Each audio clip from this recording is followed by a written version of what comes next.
On this episode of Locked On Angels, Nolan Schanuel is the hitter that many don't want, but he's really the hitter that the Angels need, and they needed him last night. His RBI double won the game for the Halos last night, and we're going to share 5 things that we noticed about last night's game, including why Nolan Schanuel is exactly what this team needs in that lineup. It's time to get locked on with Mike and John, and this is Locked On Angels.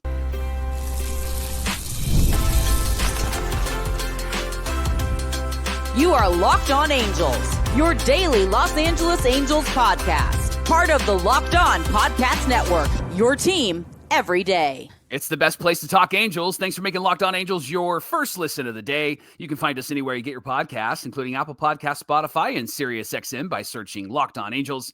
And if you want to get back to the Super Halo Bros for all the Super Halo content, here's some things that you can do. Leave us a rate and a review on Apple Podcasts. If you're watching on YouTube, hit that thumbs up button. And if you're not subscribed already, please subscribe and become a Locked On Everydayer. And whether you're watching or listening, come over to YouTube, leave a comment. One of the best ways to get in touch with us and be a part of the conversation. Thanks for being here for this episode of Locked On Angels, where it's your team every day. You've got the Frisch Brothers here with you, a.k.a. the Super Halo Bros. My name is John, and that's my brother Mike. And my name is Mike, and that's my brother John. Reporting live from the Olin Mills studio. I look like I'm getting ready to take one of those pictures from the 80s. No, I'm just at my in-laws and in my father-in-law's office. Don't tell him I said that. What are you doing? Stop. He watches every day, John.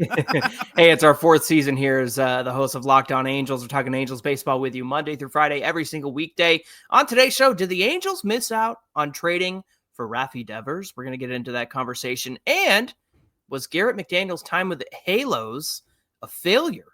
Well, we're going to decide that in segment 3. But first, Mike, let's recap game 1 against the Yankees. It was a win, 1-0. And, you know, between Mike Trout and Taylor Ward and Giancarlo Stanton and Aaron Judge, it was a pitcher's duel with those guys in the lineup. Like, good grief. Let's get into our takeaways from this when the Angels won 1-0.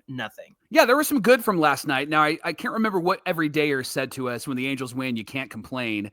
And so I think it might have been Roger. And so, Roger, I apologize to you when we complained when they won a few days ago. We don't have many complaints today, but there are going to be a couple of things. So forgive us in advance, please. But let's talk about the first takeaway, John. Nolan Schanuel is not the hero that many want, but he's the hero that we all need because he, in the top of the 11th, he's Batman. He is Batman. And in the top of the 11th, he slaps a double down the left field line to knock in the game-winning run. And it would be wonderful for a lot of Angel fans to have a power-hitting first baseman, but the team that we have right now is perfectly set up for Nolan Schanuel to be exactly who he is in this lineup, right? Well, we have a power-hitting left fielder and a power-hitting right fielder and a power-hitting DH. And a power-hitting catcher. So I'm wondering, do we need all this power? Because it certainly seems like we're covered on the power department. Right. And that's actually the Angels' issue, isn't it? That we're all swinging for the fences. We're trying to do too much. And then you do what Nolan Schanuel did, look like David Fletcher up there, but a lefty, because he reached up and he poked that ball right down the left field line, Mike. It was high and away, and he just reached out his arms and hit it the other way, and it was enough to score Christian Moore. We'll talk about him, by the way, from second base. So that was fantastic. What do we need all this power for when that's the Angels' biggest problem is trying to hit for too much power? That's my opinion. What I loved about his approach in that particular at-bat was that he saw the third baseman playing off the line, and it was a pitch away, and he did exactly what you should do with that pitch. Slapped it down the line, and it was exactly what they needed to have happen. They weren't able to do much offensively, and this was a moment where they needed to come through, especially after Zach Neto attempts a bunt and pops it up, right? And that was frustrating. And the thing that's frustrating about that whole moment is the inning before, we don't have Joe Adell bunt, who is really prone to the strikeout, but we have Zach Neto bunt, right? Like that was frustrating. I get that they're trying to move the runner over and they hadn't had many hits. And so I get the approach. It just, let's be consistent in that approach. Anyway, Schanuel saved the day, right? Yeah. And was somebody that came through and was the hero in this game. John, the Angels really struggled with getting hits in this game. After the first 2 of 3 hitters reach in the game, they didn't get another base runner until the top of the 6th. And it was Nolan Schanuel who blooped in a single. And John, the Angels always help other pitchers set records for themselves. Clarke, Schmidt, pitched into the 7th inning for the very first time all season long. Of course he did. Against our Halos, right? Now, they did put the ball in play and only had 7 Ks, and that's better than 10 Ks, I guess, but they did make some contact. And then in the top of the 8th, we did see some offense from Christian Moore, got his first MLB hit on a triple to right field. Unfortunately, the Angels didn't capitalize on that because Zach Neto did strike out swinging. So they needed Schanuel in the top of the 11th, and Nolan Schanuel came through. He's exactly what this lineup needs, because he is a slap it around sort of guy. He is a gap to gap sort of guy. And then when he pops one, that's a bonus. And so I love a 280, 290 hitter with a percentage of 350 to 360. I love that type of hitter in this lineup because, as you pointed out, our power hitters are just not doing anything. They're swinging for the fences, and we don't need that. What we need is hit after hit after hit. Let's be more like the 2002 Angels instead of the 2025 Angels. Yeah. Second takeaway is Soriano's first at bat, the first hitter he faces in the game, tells you everything you need to know about how the start is going to go for him. He started this game with an 0-2 count, throwing his sinker, hitting the lower part of the zone. Same thing he did last week against the A's. Got the leadoff hitter to strike out. 2 starts ago against Boston, he started by giving up a single and a walk.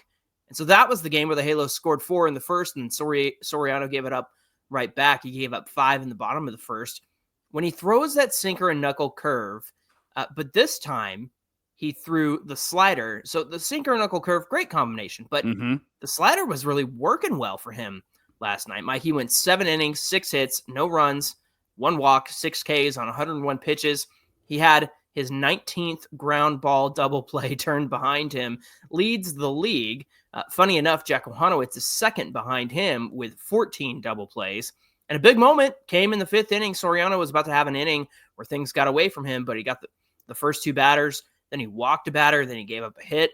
But Soriano got Ben Rice to strike out, and he threw the knuckle curve 3 times to get him to swing and miss. And speaking of good pitching, the third takeaway, the bullpen, including Reed Detmers, have been excellent. Just 1 walk and 2 hits across 4 innings. They struck out 4.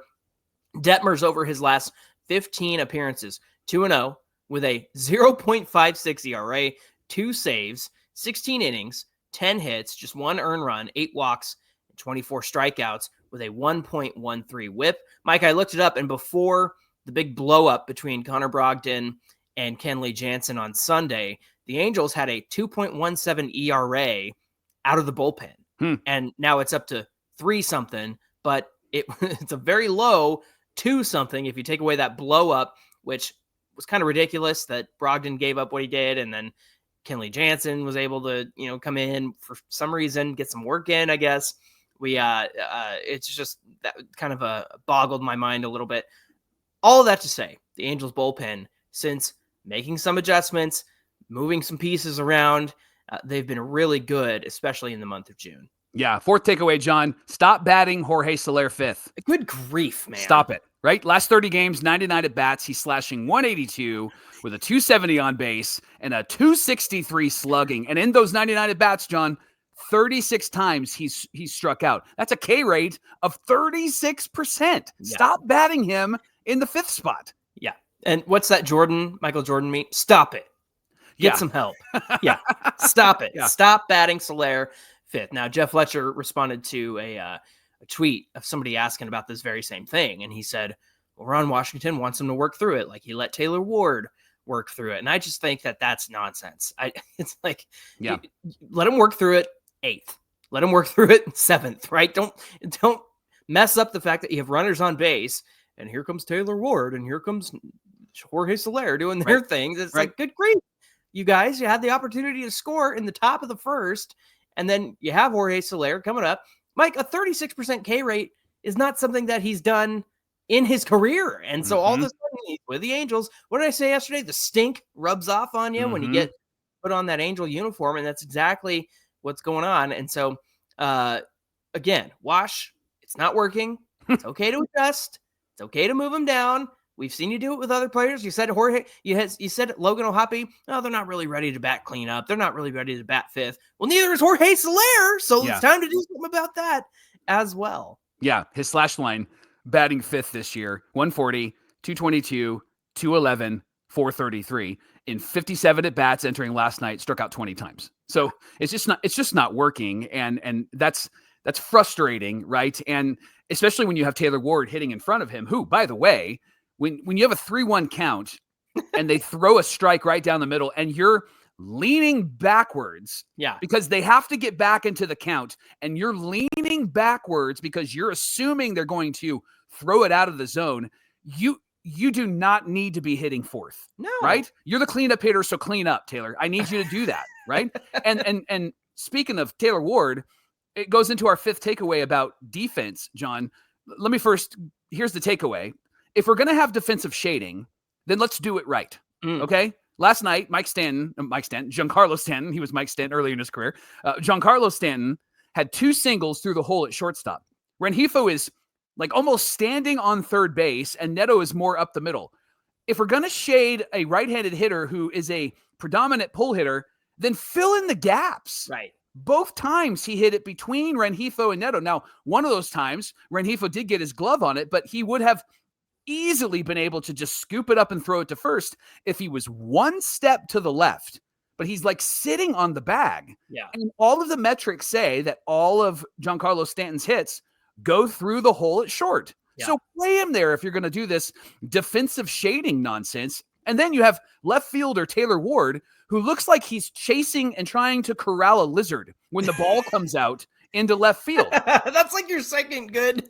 You said yesterday was a butterfly or a feather. Yeah. Every time the ball goes out there, there was one that I think it was Stanton that he hit it out there, went off the wall. Yeah. And then Ward is like, it's almost like he thinks the ball's going to jump back and bite him or hit like he's trying to get a lizard or a snake. And he's walking up slowly and corralling it because he doesn't want to spook it or scare it. Go get the freaking ball, dude. And then throw it in. Like, I don't know what this hesitancy is. And maybe in his mind, he thinks he's moving at full speed, but he's glitching out there because he's not moving at full speed at all. And so those are my complaints. So I apologize to, I believe, Everyday or Roger. I know we won. Those are my complaints. Overall, John, it was great to see the pitching staff do what they did. I do give a high five to Ron Washington for bringing in the right pitchers at the right time and not letting somebody just fall apart there. Zephyr John was able to come through, and they did just enough. The Yankees weren't able to get a hold of the ball and hit it over the wall. There's a couple of wall scrapers, right? They're standing on the warning track and they're catching the ball. So he made some good decisions with this bullpen last night. I do think that because we are playing the Yankees and they are a better pitching staff and we seem to get very streaky. When we get streaky and we're only scoring 1 run, that's where you need to move some pieces around just a bit to shake some things up, because you keep running the same lineup out there, you're going to get the same results. This dead ball is driving me insane. Yeah. Like I think Christian Moore could have had a home run in this one. There was a couple of hits. I mean, look, it would have gone the Yankees' way too. Like Cody Bellinger flew out to the wall, warning track a couple times. So this dead ball is driving me nuts. I'm shocked that we didn't just get the dead ball and the Yankees got the juice ball. No, everybody got a dead ball in this one. Let me shout out Christian Moore for his play at the plate, picking that one up and throwing out Paul Goldschmidt at home. Calm, cool, collected. This is after he got his first major league hit, the triple that we spoke of earlier. Just a game-saving play, kept it from getting tied, and just a fantastic play overall, especially given after that, Neto botched that play to first base, threw it wide. Fortunately, Nolan was able to get it, but not get the runner out. And Hunter Strickland comes in, just 1 pitch, 1 out. Rengifo takes it to the bag to finish the game. So good stuff from those guys, especially Christian Moore. I'm happy for the kid. I'm happy for the guy. The fact that he got that first hit out of the way. Let's see more of that. I want to see more Christian Moore doing Christian Moore things. And I think the triple is just the beginning. Thanks for making Locked On Angels your first listen of the day. Coming up, the Angels miss out on trading for Rafael Devers? Or was it because the Halos have a different strategy in how they're going to build this team? We're going to discuss that and much more coming right up. You can get the supplies you need from the site that's made for the skilled trades. It's supplyhouse.com. Whether it's plumbing, HVAC, or electrical work, supplyhouse.com is the most reliable way to order products online. They got a really easy to use website packed with helpful resources, latest product info. It's going to help you get the job done right. They have an inventory of over 200,000 parts. Plus, they have over 400 top brands. You're going to find exactly what you need. It's going to be delivered fast, coast to coast. And if you need help with an order, Supply House offers expert support and industry-leading service. You're going to talk to a real person every single time. And if you're a trade pro and you want to enter their Trade Master program, it's for free. And when you do, you get like exclusive perks, like a dedicated phone line, free shipping, discounts on every order. Thousands of skilled professionals are already taking advantage of this. And now it's your turn. You can just go to supplyhouse.com/TM to join that free Trade Master program. And if you're going to order plumbing, HVAC, or electrical supplies, do that at supplyhouse.com. And when you check out, use our promo code SH5 for 5% off your first order. Again, that's supplyhouse.com. This is the Locked On Podcast Network, where it's your team every day. Thanks for making Locked On Angels your first listen of the day. Mike, there's been a lot of turmoil with Rafael Devers and the Red Sox. Look, he signed an extension before this new regime came in, and now it seems like this new regime doesn't want anything to do with him, right? Yeah. He's got a very expensive contract. He's not over 30 yet. I think he's 28, 29. And so, after trading away Mookie Betts for peanuts, essentially. I know that they got the catcher who's been in games for them, but then, you let Bogarts go to the Padres. They didn't try to get him back. And so now the Red Sox traded away Rafael Devers, somebody that they kind of, jerked around here because he was playing third base. They got Bregman. And so all of a sudden he's a DH. Then they wanted him to play first base. And there was a lot of talk out there that, Rafi doesn't want to play first base. He doesn't want to do this. Most of that was attributed to a translation error of simply saying I got to learn it. I got to know how to play over there. I know I can do third, but I need some time to play first base. So all that turmoil led to a huge trade, a shocking trade, really, because it wasn't that huge in terms of a return, but a pretty good return nonetheless. So the Giants get Rafael Devers from the Red Sox. They gave up Jordan Hicks, which is interesting because remember, he did the whole reliever to starter thing. Now he went back to being a reliever.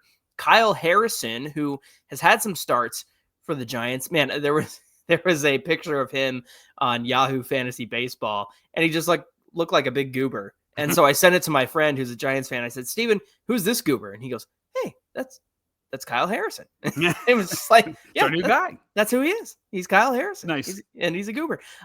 Then they sent James Tibbs, who plays the outfield and first base, and then a right-handed pitching prospect, Jose Bello. The teams, when they announced the trade, they optioned Harrison to AAA Worcester. The Giants take on the rest of Devers' contract. So that's a big deal right there. Jordan Hicks, again, bounced between the bullpen, becoming a starter. He's somebody we actually wanted for our bullpen at one point, but that was the year he became a starter. Now, just to give you the lowdown here, he went 4-7 with a 4.10 ERA in 29 games, had 29 starts, an even WAR at 0. In 2025 so far, he's been 1-5 with a 6.47 ERA in 13 games. He had 9 starts. Wasn't working, Mike. So he went back to the bullpen for the Giants. Now, Kyle Harrison had a pretty good 2024, 7-7 with a 4.56 ERA in 24 starts. And that's about who he's been this year. 1-1 with a 4.56 ERA in 8 games and 4 starts. Not even arbitration eligible until 2027, and he's 23 years old. Now, James Tibbs is a high A first baseman, number 6 in the Giants organization. He was drafted 13th overall last year. And then Jose Bello, 20 years old, a right-handed pitcher, an international signing.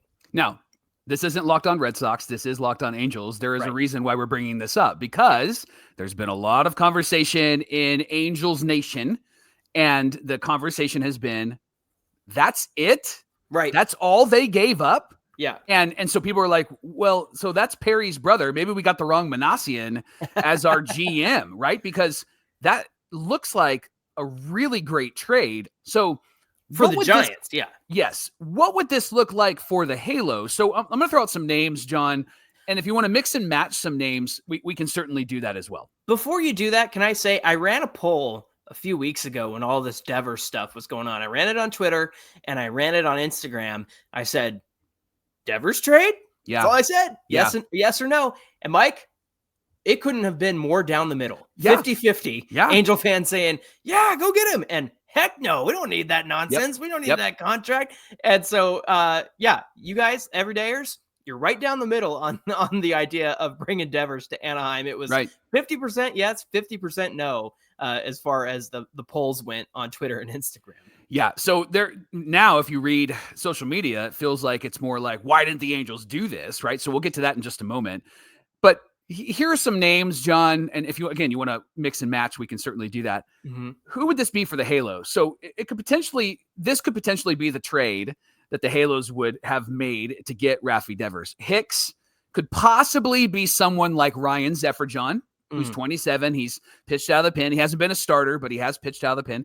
Harrison could potentially be someone like Chase Silseth. Few starts, still it needs some development. Tibbs could be someone like Nelson Rada. In fact, Tibbs was number 6 in the Giants organization, their 6th-ranked prospect. That's Nelson Rada for us. And then Bayo wasn't ranked. He was a international signing, and he kind of similarly lines up with Yulver DePaula, who is somebody who's the same age as Bayo in the Angels organization. So when you look at those names, one, would you trade anybody out? And two, that seems like a really great trade to get someone like Rafael Devers, and then we'll talk further about why the Angels should or shouldn't have done this. Kyle Harrison and Chase Silseth is a comparison I get hung up on just because Harrison has been consistent.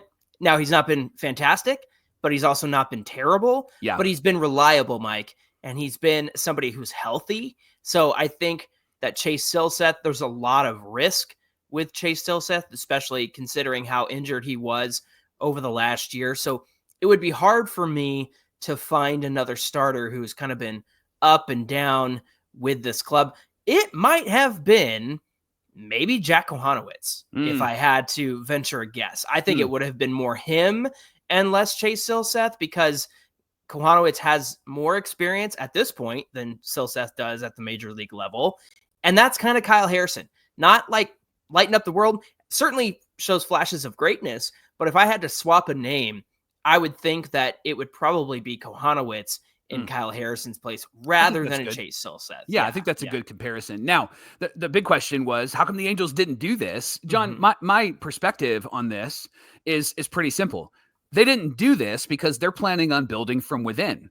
And I think that the Angels are operating, and we're going to have a segment on tomorrow's show where baseball is watching how the Angels operate right now. And a lot of baseball executives actually like it. And we'll get into the details of that on tomorrow's show, but they're operating in a way that is building from within, and they're running with their young guys earlier rather than later. They're setting the trend. Christian Moore, Nolan Schanuel, Zach Neto, right? All of those guys, even Chase Silseth, he was the first guy to come up from the 2021 draft. And so they're operating that way, and they're not going to spend a whole lot of money. Yeah. And that's just the reality of where Artie Moreno is right now. If he's going to spend a whole lot of money, it's going to be for one player at one time, and then they're going to build a bunch of pieces and rookies around them. And I think right now with Mike Trout and with Anthony Rendon, still one more year on this team, there's a whole lot of money that Artie's just not willing to part with, and they would have to eat all of this resource of Rafael Devers. And so it makes sense why they didn't make this move or weren't even in the conversations. What's frustrating is it was a, wow, that's all they gave up kind of trade, right? And you get a Rafael Devers on your team for the next 11 years, right? 28 years old and 38 by the time he's done. And obviously he might slow down a bit, but you stick him at third base because we don't have anybody there that's healthy and could be a really big threat in this lineup. I mean, the guy helped the Red Sox sweep the Yankees this weekend with a home run on Sunday and then gets traded like 15 seconds later. So that's why the Angels didn't make this trade. Right or wrong, that's why they didn't make this trade. And that's what they're doing. And that's the team that we're rooting for. And that's why I wasn't surprised that the Angels weren't in this conversation at all. They're not trying to win now, even though they're saying that they're going to win now. I think their window is 26, 27, and they're going to do that with their young players. If they can potentially do that, that's going to be the plan. That's the problem, Mike, is it's just, speaking out of two sides of your mouth with this team, and their actions don't follow what they say, right? Like, I know that we brought in veterans to surround our young guys. That's fantastic. But the fact that these veterans are struggling, like Jorge Soler, and maybe it's that groin issue. Maybe he's just hurt, but you haven't put him on the IL yet, right? You haven't done anything about that yet. And you got Kyron Paris just sitting in AAA. Now he needs the reps, but if there's an opportunity to play every day for Kyron Paris, then it's probably when you put Jorge Soler on the IL, right? And so it's just frustrating because, again, they say they want to compete, but I think we're all smart enough to read between the lines.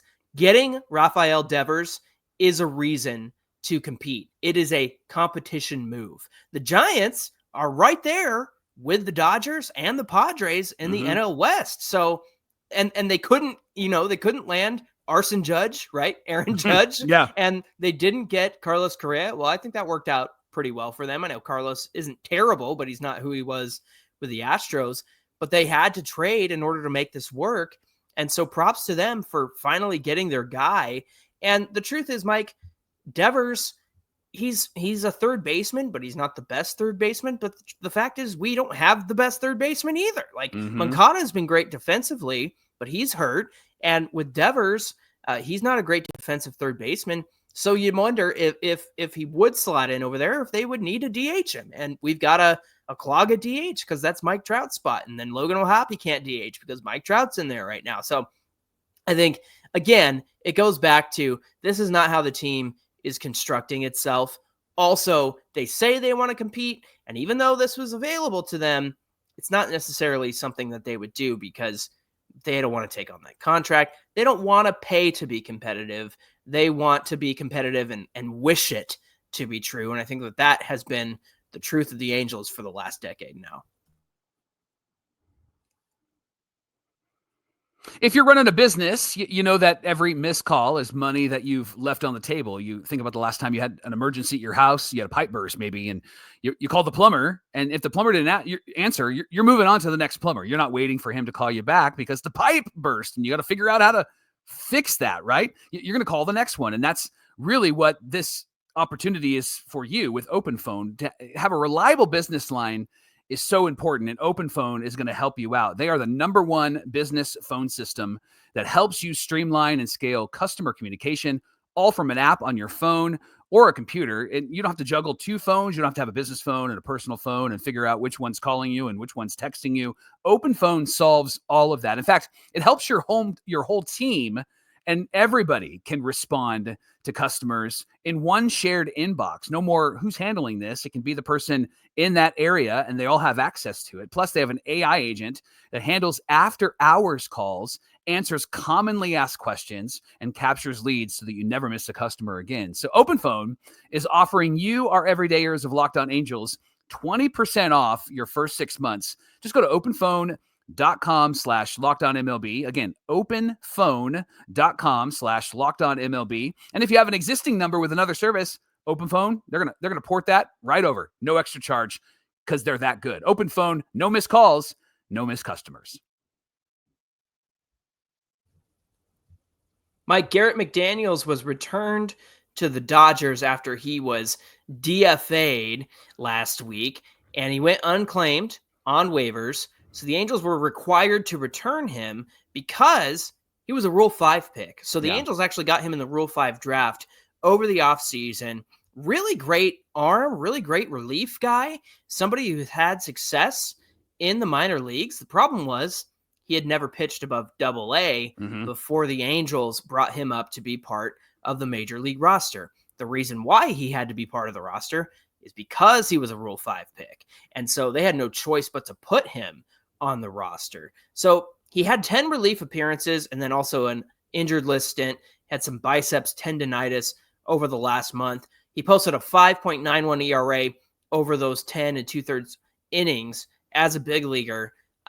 But once he got hurt, man, the bullpen really changed shape. It did. And so the fact is the Angels have to return him to the Dodgers. That's how the Rule 5 draft works. They also have to give them $50K because when you draft a Rule 5 player, you have to give a $100,000 fee to the team who's losing the player. And then in the event that you return him, you give them $50K. And so, yeah, there is a lot of money attached to this, and for us, not for the team. But again, McDaniels, I was really excited about him. He looked great in spring training. Mm-hmm. Unfortunately, this is the nature of a Rule 5 pick, and it was a big risk. The risk didn't really pay off. I have to think that, the way he looked coming out in spring training, he looked really good. Then he disappeared for like a week. The Angels had him kind of work on some stuff. I think they made him worse, to be honest with you. So is this a missed opportunity, the fact that the Angels had to return him to the Dodgers? What do you think about all this? Well, I wonder if they return him and just said, here, right? Because it's the Dodgers, right? Take him. But yeah, come on, sorry. But he's got a lot of potential. Problem is you just don't have roster flexibility with him. Yeah, and you couldn't have him in the minor leagues either. Yeah. So, and this is a guy who needs to cook, right? Yeah, and that's really what it boils down to. So I wouldn't call it a failure. I think the Angels were just trying to piece together a bullpen, and it was smart to bring him up. He's somebody that has a lot of swing and miss. He's also somebody that gets a lot of ground balls. The problem is he's just a young guy that it was learning on the job. Yeah. And when he went on the IL, and even as they were moving some pieces around, he just became obsolete to them because they went and got Hunter Strickland and they went and got some other pieces, right? Like this bullpen, the way it's functioning right now is a much better functioning bullpen than it was just 3-4 weeks ago. And when McDaniels was around, it's completely different. And so he's just the guy that it would have been great to have options with and to move him up and down. I think he's going to be good and somebody that will be good for whatever team he lands with, if it's the Dodgers or somebody else. But we just didn't have the flexibility. So I wouldn't call it a failure. I do wonder about them working with him and trying to figure some things out with him. Cause there was one moment where he was brought in a game earlier this season and we ripped Ron. Cause Ron was like, I needed a ground ball. So that's why I brought him in. And I was like, but wait, he's a swing and miss guy. Yeah. And he did have some ground ball stuff, right? His ground ball rate wasn't incredibly high, but not super low as well. But it was interesting that he said, I want him to come in. And it was right after, I think, maybe Kohanowitz or Soriano pitched. And so it was just kind of the same type of pitcher. Mm-hmm. So it was kind of a dumb move. But I wonder if some of the work they did with him was to get him to maybe to pitch to more contact. He's not a pitch to contact guy. He's a swing and miss guy. And so maybe they did mess with him a bit. Who knows? But he was only here for just a hot second. And then he was gone. Yeah, and the Dodgers certainly need all the arms that they can get. So if he is able to work out well in the minors, he could be somebody that they bring up to help out their bullpen. So he might be back in the majors. But again, Mike, to me, it just seemed like they were working with him in the wrong direction. I think that what he had coming into spring training was really working. In fact, I know it was toward the end of spring training, but for him to take on the Dodgers lineup, I think was something special. But again, it just seems like they tried to make him something he wasn't, and it just didn't translate to the majors. It's unfortunate, but I also remember having a conversation with you on this show with our everydayers of, hey, if this doesn't work out, you can move on. Mm-hmm. And the same thing with Ryan Johnson, right? Hey, if this doesn't work out, you can move on. You can put Ryan Johnson in the minor leagues, and you can move on from Garrett McDaniels. I know you can't keep him around, but you have options to go to. And the Angels have found a band of misfits in Connor Brogdon, bringing back Hunter Strickland, Hector Neris as well. So they've really lucked out with volatile relievers who are the most volatile players in all of baseball. And they've really lucked out with what they've been able to string together. And again, that goes back to Reed Detmers finding his confidence. That's a huge part of it as well. It's Kenley Jansen. When he needs to lock it down, he can lock it down. He had a runner on second, still able to lock it down, right? Rengifo took a big hit for him and stayed in the game, able to lock it down last night. So what they have going on right now is working. And I don't think you want to mess with that. I don't think you want to mess up that mojo. I think that what they have going right now is really good. It's unfortunate to lose McDaniels. I think he's going to be somebody special in the future, but just now was not the time for him and the Angels. Thanks for making Locked On Angels your first listen of the day. Now for your second listen, check out Locked On MLB Game Night. You can find the show on the Locked On MLB YouTube channel or wherever you get your podcasts. Hey, be sure you give us a follow on Twitter at Locked On Angels and at Super Halo Bros on Twitter and Instagram. Whether you're watching or listening, come on over to YouTube, find today's show, get in the comment section because we'd love to hear from you. Mike, you mentioned something about the Angels and people are actually rooting for what they're doing. What are you talking about? We're going to talk about that tomorrow? Yeah, we're going to talk about why the rest of the league is actually rooting for the Halos and how they're approaching and treating players and the strategy and all of that stuff. We're going to share it with you. And honestly, you might like it. Maybe you won't. It'll be interesting. Good conversation happening tomorrow on Locked On Angels. Looking forward to that. We hope you'll come back and join us. Until then, my name is John, and that's my brother Mike. And my name is Mike, and that's my brother John. Thanks for being here with us, everybody, and we'll see you back here on Wednesday. Oh, here comes the ball. It's a lizard. I gotta get corner. Catch it. Corner over.